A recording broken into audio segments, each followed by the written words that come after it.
And what a splendid contemplation, when one imagines them as they might, in future be seen by some great protecting policy of government, preserved in their pristine beauty and wilderness in a magnificent park, a nation's park, containing man and beast, in all the wild and freshness of their nature's beauty. These were the words of artist George Catlin in 1831, as he gazed upon the pristine wilderness of the American West.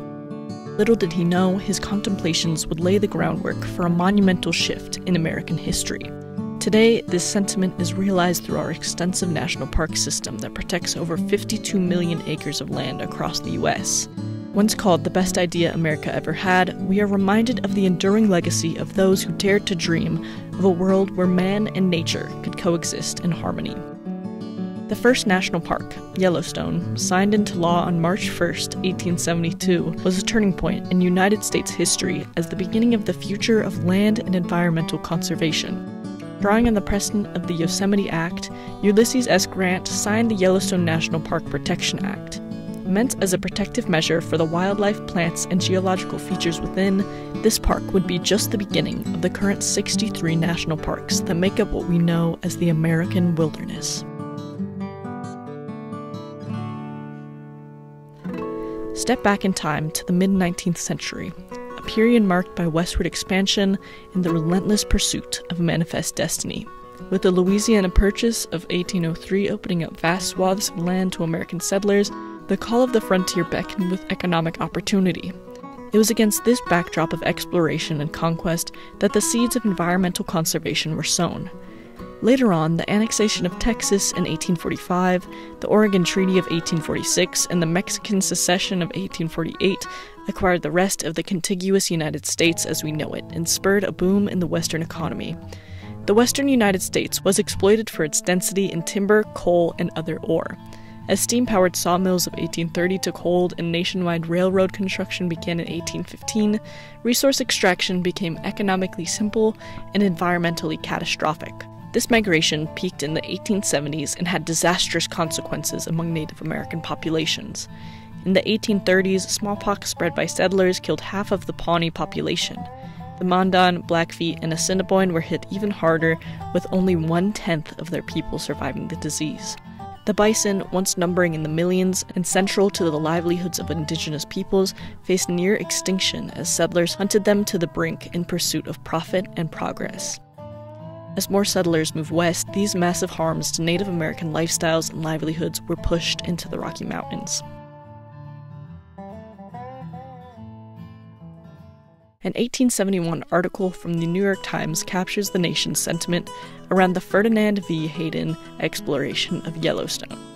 There is something romantic in the thought that vast tracts of the national domain yet remain unexplored. They are enveloped in a certain mystery, and their attractions to the adventurous are constantly enhanced by remarkable discoveries. As western boomtowns grew and the economy flourished, the federal government sent out explorers to formally map the land and take rock and plant samples.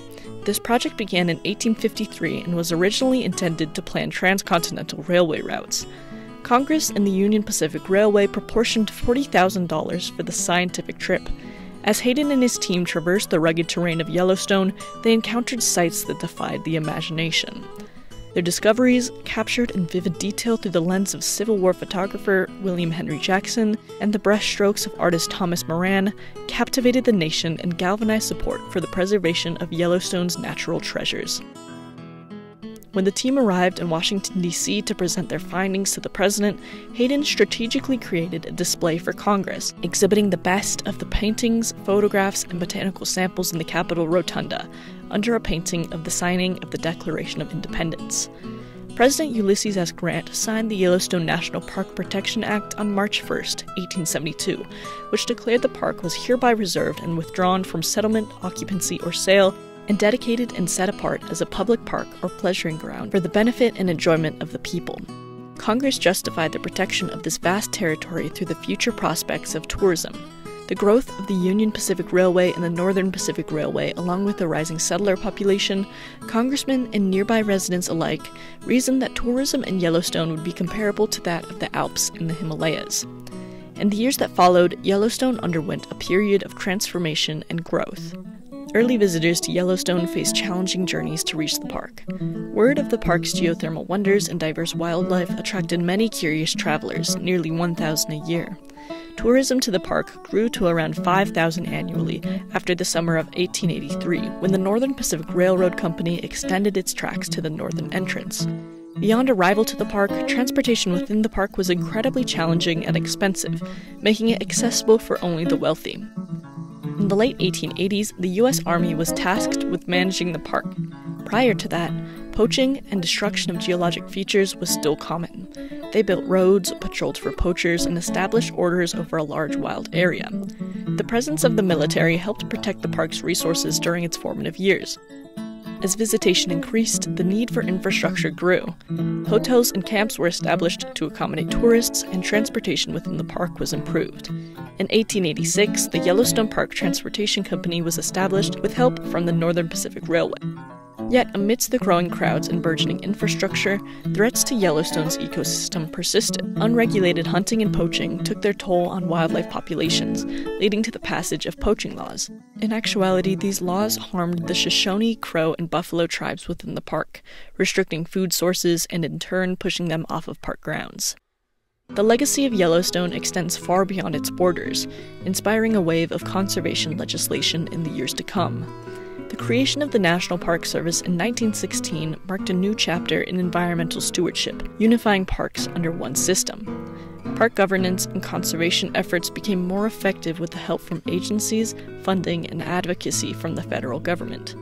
In 1970, the Environmental Protection Agency was established under the Nixon administration. The modern environmental movement gained momentum in the late 1960s and early 1970s due to the increasing awareness of air pollution, oil spills, and water contamination. Similar to Yellowstone, the creation of the EPA marked a significant step in consolidating federal efforts to protect the environment. Using this precedent, the EPA regulates pollution and addresses broader environmental concerns beyond individual parks. Outside of legislation, the success of the parks themselves marks the lasting legacy of the Yellowstone Park Protection Act. The National Park Service currently encompasses 63 parks, along with hundreds of national monuments across the country. Compared to the 1,000 annual visitors of early Yellowstone, this park currently hosts around 3.29 million people each year. The benefits of Yellowstone National Park are also seen through the success of its century-long commitment to conservation. Early interest in preservation of the park means that the same diverse ecosystem present thousands of years ago remains strong there to this day. Yellowstone is home to a herd of nearly 6,000 bison who have thrived there for generations. Although the national park system as a whole boasts many benefits environmentally and economically, it does not go without criticism. Certain Native American activists explain that many national parks are ancestral homelands wrought with spiritual and historical significance. Specifically in Yellowstone, Native American tribes historically used the region to hunt, fish, quarry obsidian, and use thermal waters for religious and medicinal purposes. Beginning in 1996, certain tribes of this region requested to be a part of the park's management. Currently, 27 tribes are formally associated with Yellowstone National Park's decision-making and management. In the words of John Muir, climb the mountains and get their good tidings. Nature's peace will flow into you as sunshine flows into trees. Yellowstone captured the imagination of artists and scientists alike. Socialites, writers, and politicians took pride in the outdoors. The national park system gave way to the broader cultural perception of the American West as boundless and wild. While it has produced many benefits till this day, it is also worth examining its complex place in history. The fact that the best idea America ever had was funded in part by railroad lobbyists, that art was used to mysticize and mythologize the West, and that the National Park Service was largely constructed upon the mountain of harm done to Native Americans exemplifies themes present throughout U.S. history. The creation of Yellowstone National Park was a turning point in the history of environmental conservation. The act set a precedent for environmental legislation that not only protects the 63 national parks, but the entirety of the United States. The conservation of the area not only preserved the forest and wildlife, but also cemented a new idea of the Wild West.